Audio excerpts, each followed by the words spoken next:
Představte si, že se jednoho rána probudíte a zjistíte, že váš soused, ten tichý a nenápadný muž, kterého jste denně potkávali, je ve skutečnosti chladnokrevný vrah. Dnes vám odhalím šokující příběh, který se odehrál přímo tady, v naší malé zemi. Příběh, který byl téměř zapomenut, ale jeho hrůza přetrvává dodnes. Jmenuji se Josef Svoboda, muž, který se zapsal do dějin jako jeden z nejkrutějších masových vrahů naší doby. Jak mohl obyčejný člověk spáchat tak děsivý čin? Co mě vedlo k tomu, abych sekerou vyvraždil svou vlastní rodinu? Připravte se na neuvěřitelný příběh, plný temných tajemství, šokujících odhalení a nevyřešených otázek. Tento příběh vás nenechá klidnými a přinutí vás přemýšlet o tom, jak málo víme o lidech kolem nás.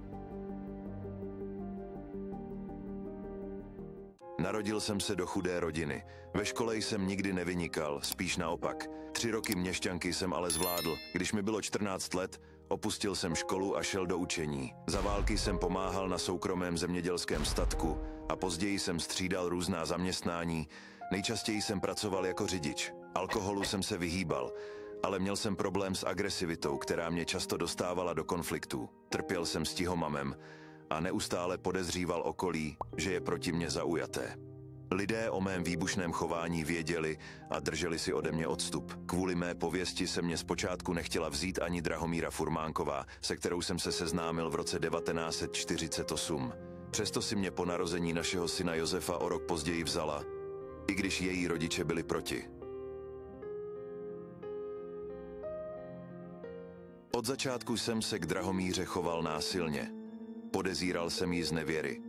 Bezdůvodně jí byl a znásilňoval. Na začátku 50. let ode mě několikrát odešla. Období agrese u mě střídala období lítosti, kdy jsem sliboval, že se polepším a trval na tom, abychom měli další děti. Tak se nám postupně narodili Karel, Zdeněk, Elena, Luděk a Libuše. Děti se stavěly na stranu své matky, což jsem vnímal jako další spiknutí proti mně. I vůči nim jsem se choval agresivně a často je bezdůvodně byl. Kvůli mým sporům se sousedy a kolegy v práci jsme se museli skoro každý rok stěhovat. Poprvé jsem byl trestán poté, co jsem na konci 50. let napadl svého spolupracovníka sekerou. V roce 1960 jsem byl odsouzen na 2 roky za znásilnění. Rodina se přestěhovala na okraj části Jeseníku a já nastoupil do lesního závodu. Po jednom z mých útoků skončila Drahomíra na chirurgickém oddělení místní nemocnice. Dalšího pokusu o znásilnění jsem se dopustil na její sestře Vladěně, za což jsem si odseděl 2 roky ve vězení. Hodně lidí o tom pochybovalo a říkalo se, že se mě rodina chtěla zbavit. Vlaďka dožila u Frýdku Místku. Z vězení jsem se vrátil v roce 1966. Mezitím se Drahomíra rozhodla, že se nechá rozvést a podala žádost k okresnímu soudu. Snažil jsem se jí to rozmluvit, ale místo argumentů jsem opět použil násilí. Nakonec ode mě utekla na statek ke své rodině v obci Dolní Les u Vlčic. Děti mi však nechala s tím, že nejstarší syn Josef je už dospělý a dokáže se o ně postarat. Chtěla si je vzít k sobě, až se situace uklidní a najde jim nový domov. Žil jsem několik měsíců v Bukovicích bez manželky, jen s dětmi. V půlce února 1967 mi přišlo předvolání k rozvodovému stání, které se mělo konat 28. února. Pokusil jsem se Drahomíru navštívit a přesvědčit ji, aby se vrátila, ale odmítala se mnou bavit. 27. února jsem přijel k domu jejich rodičů s oběma dcerami a snažil se jí obměkčit. Drahomíra si vzala děti k sobě a mě vyhodila. Stál jsem před branou asi hodinu, než jsem odešel. Drahomíra věděla, že něco není v pořádku a tu noc měla problém usnout. I synové v Jeseníku zřejmě tušili, že se vrátím rozčilený. Nejstarší Josef jim pravděpodobně nařídil, aby šli spát obutí a oblečení, aby mohli v případě, že je napadnu, okamžitě utéct. Dostal jsem se domů po půlnoci. Když jsem viděl, že synové už spí, došel jsem si pro sekeru. Asi v 1:30 ráno jsem vešel do ložnice a jednou ranou do hlavy byl nejstaršího Josefa, který se mi jako jediný mohl fyzicky postavit. Poté následovali Karel a Luděk. Zdeněk se jediný vzbudil. Když jsem na něj zaútočil, instinktivně si zakryl hlavu rukou, takže jsem ho nejdříve sekl do ní. Druhým úderem do hlavy jsem mu způsobil smrt. Potom jsem se rozhodl dojet si pro manželku a zbít ji také.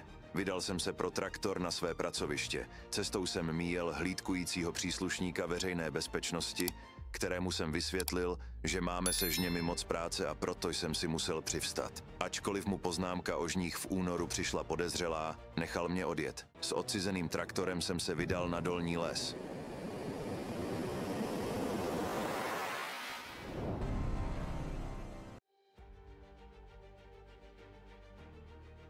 V 5 hodin ráno zaslechli furmánkovi zvuk traktoru, který náhle ustal. Píchl jsem a musel pokračovat pěšky. Drahomíra, její matka a sestra Vladěna vyběhli před dům, ale nic neviděli. Vladěna musela do práce a protože se mě také bála, poprosila Drahomíru, aby ji doprovodila na zastávku autobusu. Cestou se chtěli po traktoru poohlédnout. Nic však nenašli a Vladěna v pořádku odjela. Drahomíra se uklidněná vrátila domů a konečně usnula. Její matka však po chvíli zaslechla u dveří kroky a rozběhla se zastrčit závoru. V tom okamžiku jsem dveře rozrazil a sekerou ji udeřil do hlavy. Tchýně ještě stihla zakřičet na Drahomíru. Utíkej, Draho, utíkej! Pan furmánek přiběhl manželce na pomoc, ale po krátkém zápase jsem ho přemohl a několikrát udeřil sekerou. Drahomíra spala, ale hluk v předsíni ji vzbudil. Slyšela můj hlas a aniž by tušila, co se děje, vyskočila oknem a utíkala k sousedům. Asi si myslela, že jdu pouze po ní. Po chvíli jsem ji začal pronásledovat a donutil ji zastavit. Myslela si, že jí nemůžu nic udělat, když jsou doma její rodiče. Potom jsem jí za ruku dovedl do předsíně, kde leželi v krvi její rodiče. Teprve až tam uviděla, co jsem udělal. Začal jsem na ní křičet. Podívej se. A teď to čeká na tebe. Z tebe udělám sekanou. Napřáhl jsem se sekerou, ale to už na místo přiběhly i obě dcery a mladší Libuška se rozhodla matku bránit. Skočila před ní a silným úderem jsem jí zasáhl. Drahomíra se mnou začala zápasit a podařilo se jí sekeru vytrhnout z mých rukou. Bohužel jí pouze pohodila na zem a dala se na útěk na půdu. Odtud pak na sedlovou střechu, kde se schovala za komínem. Dcera Elena vyklouzla z domu ven a rozběhla se k sousedům pro pomoc. Narazila na 17letou Anu Cuhrovou, která se rozhodla k furmánkovým podívat. Vešla do domu, kde uviděla několik těl. Řekla mi, pane Svoboda, nechte paní Svobodovou na pokoji. Co to děláte? Okamžitě jsem jí zasáhl sekerou do hlavy. Poté jsem jí bodal do hrudníku hlavní od brokovnice, kterou jsem na místě nalezl. Anu jsem si asi spletl se švagrovou Vlaďkou, kvůli které jsem seděl ve vězení. Anna zemřela pár dní po činu jako poslední oběť. Následně jsem vyběhl po schodech na půdu, odkud jsem se chtěl dostat za Drahomírou na střechu. V té chvíli ke stavení přiběhl další soused, který na mě křičel. Mezitím se do domu vrátila dezorientovaná Elena a zalezla pod postel. Vytáhl jsem ji odtamtud a poručil jí, aby mi pomohla vylézt na střechu. Nemohl jsem se však dostat až k Drahomíře, protože se pode mnou propadaly tašky. Několik jsem jich hodil dolů po sousedovi, který nasedl na motorku a odjel do města pro veřejnou bezpečnost. Elena mezitím v šoku znovu utekla.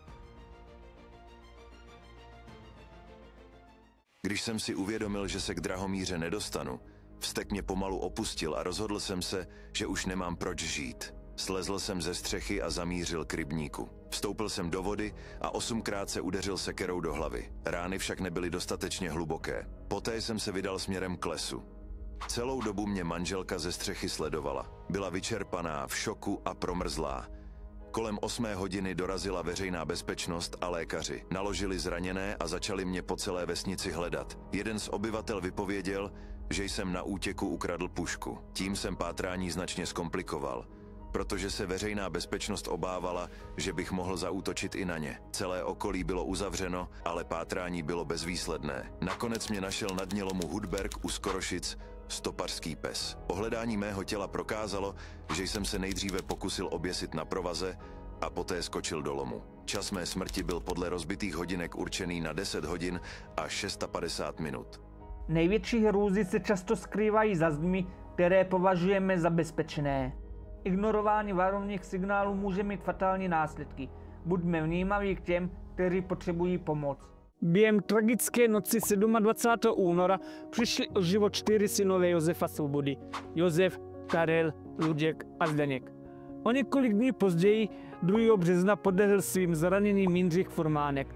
Pohřeb bratrů Svobodových se konal 3. března a o den později 4. března zemřel i Anna Cuhrová a Libuše Svobodová. Počet obětí Josefa Svobody se tak zastavil na čísle 7. Až do útoku Olgy Hebnarové v roce 1973 se jednal o největší počet obětí masové vraždy v Československu. Drahomíra Formánková, která přežila, byla v důsledku události hospitalizována na psychiatrii, zatímco její sestra Vladina se z obce odstěhovala. Děti Svobodoví jsou pohřbeny na městském hřbitově v Jeseníku, manžele Formánkovi a Anna Cuhrová na hřbitově u kostela ve Vlčicích. Josef Svoboda, muž, který se zapsal do historie jako jeden z nejkrutějších masových vražd Československa, si nakonec vzal život skokem do lomu. Jeho činy zanechaly hluboké jizvy nejen na jeho rodině, ale i na celé komunitě. Co k těmto hrůzným činům vedlo?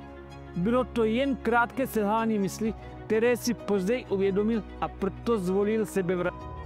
Nebo byl skutečně psychopatem, který si byl plně vědom svého jednání? Tak tyhle otázky zůstávají nezodpovězené. Tento příběh nám ukazuje, jak důležité je včas rozpoznat varovné signály domácího násilí a psychických poruch.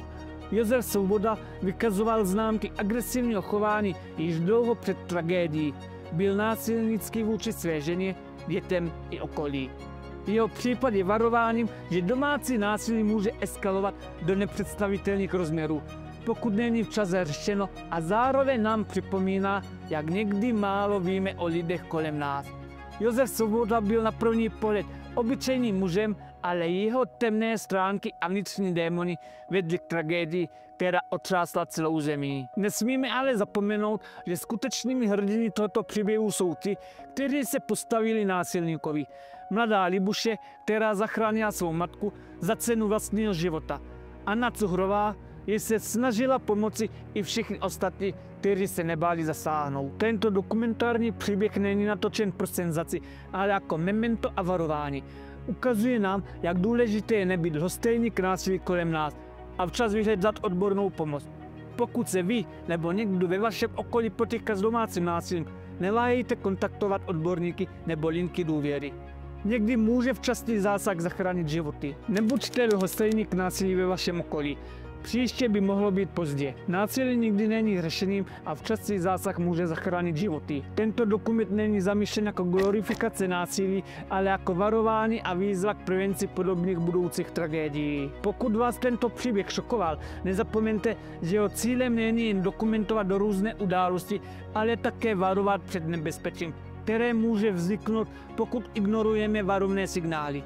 Tento obsah má vzdělávací a dokumentární charakter, jehož cílem je přinést hlubší pochopení a poučení z minulosti. Pokud tě dnešní příběh zaujal a dovedl tě až do konce, chtěl bych ti poděkovat za tvůj čas a zájem. Byl bych rád, kdyby zanechal like s komentářem a svým názorem na dnešní videjko.